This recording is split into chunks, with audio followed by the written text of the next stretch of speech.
Welcome to the Leading Visionaries podcast, featuring stellar conversations with emerging and established leading visionaries. Thanks for joining us today as we celebrate and spotlight the leading visionaries who are thinking differently, seeing new possibilities, have the courage to dream big, take inspired action, and create conscious change all around the world. Now, here's your host, Anjel B. Hartwell.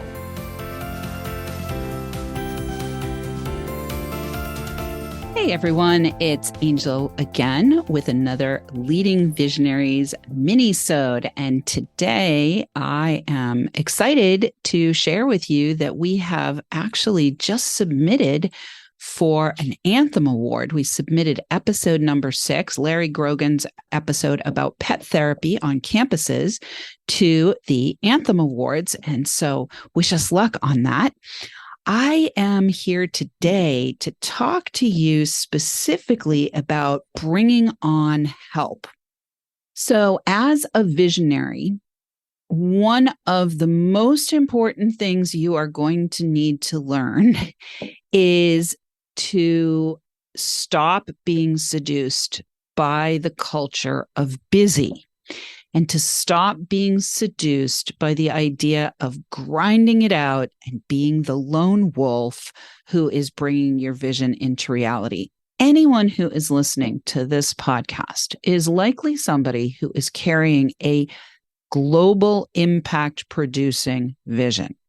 So when you are carrying that kind of vision, it is not the kind of vision that is going to do well or flourish in the world if you think you've got to do the whole thing by yourself. If you think you've got to do the whole thing by yourself. So one of the things that we get caught up in as visionaries is doing things in the creation of our business that we're actually good at or that we have skill in. And I'll use myself as an example. So when I was a little child, 7 years old, my mom had a yarn shop. And my mom actually was a bookkeeper. That was her profession. But she had this yarn shop in our house after she left work full time. I was fortunate to have a stay-at-home mom. But she was the kind of woman who couldn't just be a stay-at-home mom. She had other things that were on her mind. And one of those things, entrepreneurial things, in fact, one of those things was having a yarn shop in the house, because I think she would have actually gone stir crazy if she had just been a stay-at-home mom. And we had this yarn shop in the house. And one of the things that she did was she utilized the yarn shop as a training ground for me. I don't know that this was intentional, but it did end up being a training ground for me. So I would exchange money with the ladies who came in to the yarn shop, yarn for money that went into the cash box. And she also taught me how to do the bookkeeping. And this was in the days when bookkeeping was done on big ledgers, big green ledger sheets. And I would sit at her desk and I would use the adding machine to add up these long columns of numbers. So I literally learned how to do bookkeeping and cash management when I was 7, 8, 9 years old, which means that I'm capable. I am capable of posting debits and credits. I am capable of looking at the accounts payable and making decisions about what's getting paid and how much. I am capable of tracking my accounts receivable. I'm capable of doing these things. So when I began my own visionary journey, I just automatically assumed, well, I'll take care of that part. I'll take care of that part because I'm skilled in that. I can do that. And what I learned very quickly is just because you can doesn't mean you should. Just because you can doesn't mean you should. Unless your company or your vision is to create a state-of-the-art, cutting-edge bookkeeping firm, you, as the visionary, should not be doing your bookkeeping. You should not be doing your admin. You should not be doing maybe your marketing. If that's not your skill, if that's not your expertise, maybe you shouldn't be doing your marketing strategy, your marketing plans, your marketing tasks, your social media posting, all of those things.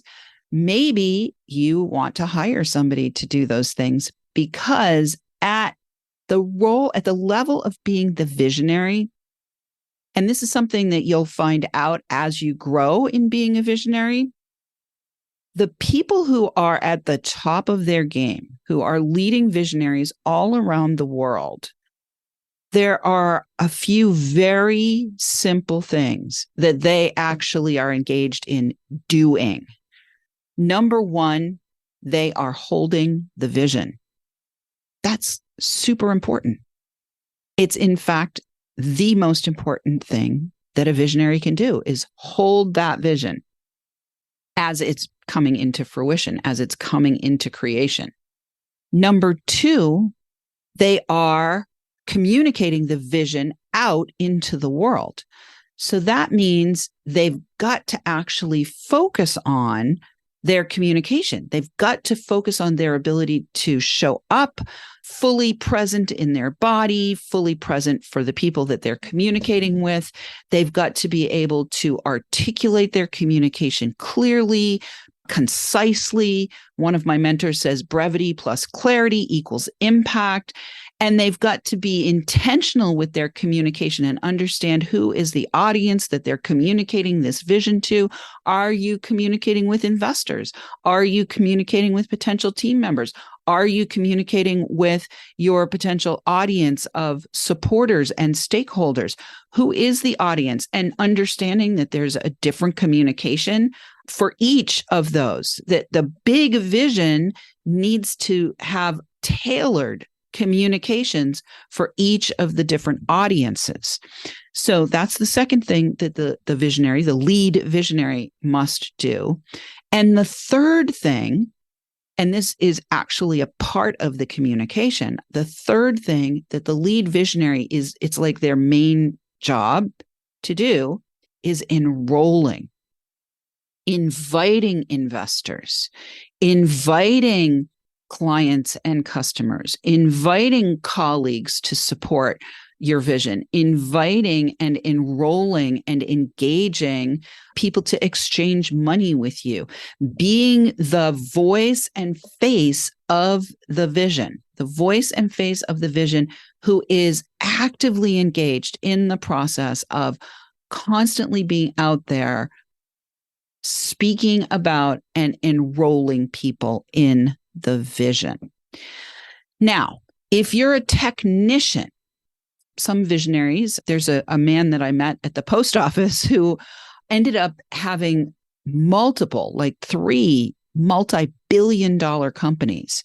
And he was the CEO, he was the lead visionary, but he was also the technician. He invented, he like literally came out of the sky, right? Out of the imagination, these inventions. He was able to see in the solar market places where the solar market could be served by the technical pieces that he was able to invent out of thin air. So in some cases, you may be the technician that has the originating idea.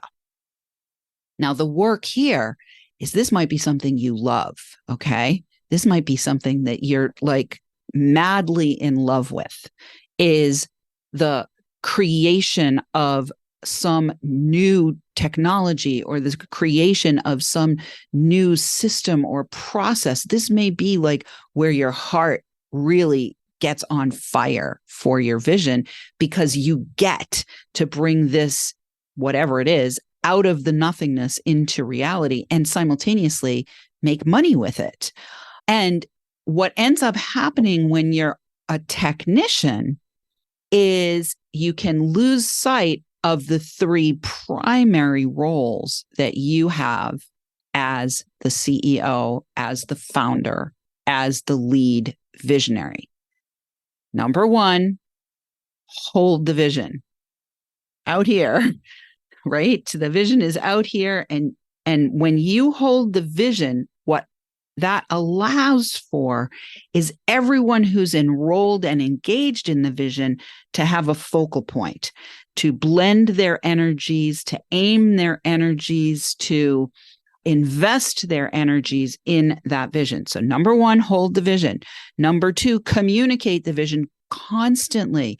We've got to be out talking all the time about the vision, because that's what keeps it alive. It's not alive if you're silent about it, if you're hiding it, if you are not speaking about it on a consistent basis. And number three, enrolling support and resources for your vision, bringing people in who are going to give money into the vision, or who are going to invest in the vision, whether it's financiers or banks or private investors, enrolling customers and clients and supporters. In a political campaign, it's donors.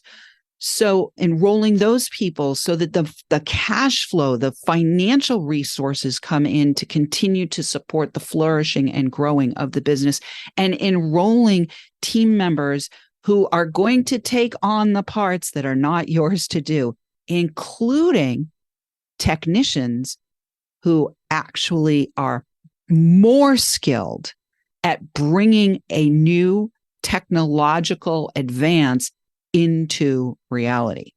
So I only have a minute or so left, and I'm on a roll with this, bringing in the help that is the most helpful and helping you to really align with what your role is. So the last thing I want to say in the few minute or so I have left is bring in help sooner rather than later. Don't get attached to doing the things that you're just, good enough at, or that you're skilled at, or even that you're excellent at.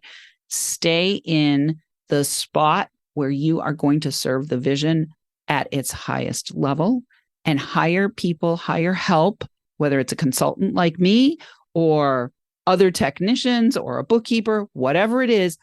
Ask yourself the question right now: where is the very next thing that I need to delegate? And who is going to come in and take this over for me?